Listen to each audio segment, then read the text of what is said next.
Lucien, Desar. This is the video blog for January 24th, 2009. I'm here in Hollywood, flying way back to the hills there, and I'm here for the screening of Prometheus Triumphant, which had its debut theatrical performance last night and tonight as well. So we'll start showing some more interesting things.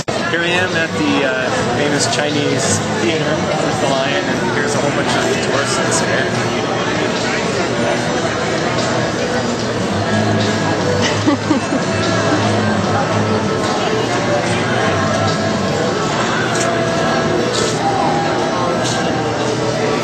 So there you go. Thanks.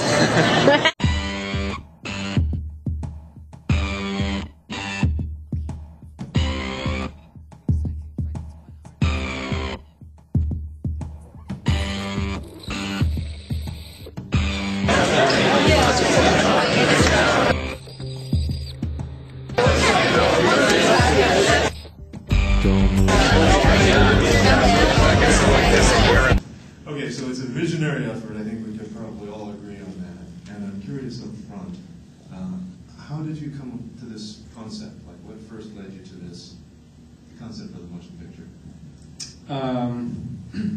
We sort of stumbled upon it. We were doing another film.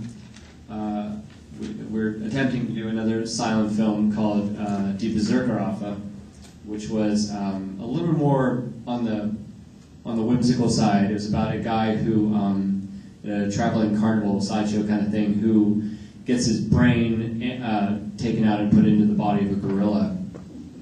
And we shot a couple days on it, and forces started working against us, and the whole thing kind of collapsed in and upon itself. This is about 2002 or 3, and we were really dumb and really Dumb. as far as not knowing anything and not knowing how to run a production, how to coordinate things.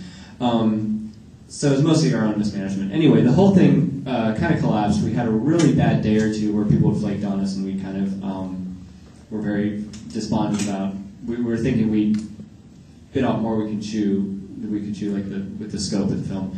And right around that time, my co-director, who can't be here tonight, came across an article in the paper about this lunatic asylum, Dixmont, that had been built in 1888 and closed in 1988. This is 2003 we're talking about, and it was scheduled to be demolished so they could build a Walmart on it. And he just from the pictures in the paper, he looked and said, we got to go shoot something here, just before it's gone, So I kind of threw a costume together just out of random sort of extra parts from Berserker Alpha, and we went and just shot a bunch of stuff. And most of everything we shot that first day is actually in the film. It's him walking up the steps with the box, and him walking through the corridors and some stuff like that. And it turned out great, and we were amazed at how the production value we got for free, kind of just getting this place. So we decided to sort of switch gears, move into doing Prometheus as a short.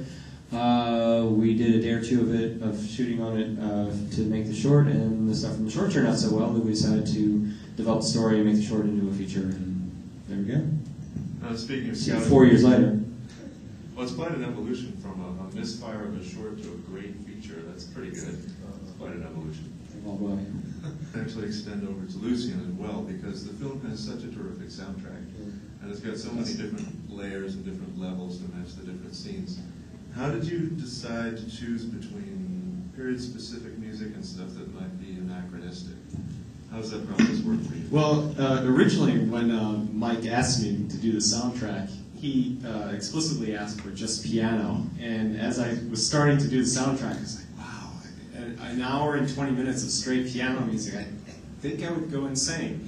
So I decided to, I didn't even ask him, I don't even think I even told him I was going to be actually placing synthetic music on there. So I started adding a little bit more synth modules, and I also did some field recordings of sawmill and industrial factories and stuff like that. So I added a lot more effects in there. So. Oh, there's just sawmills all over the place. Yeah, absolutely.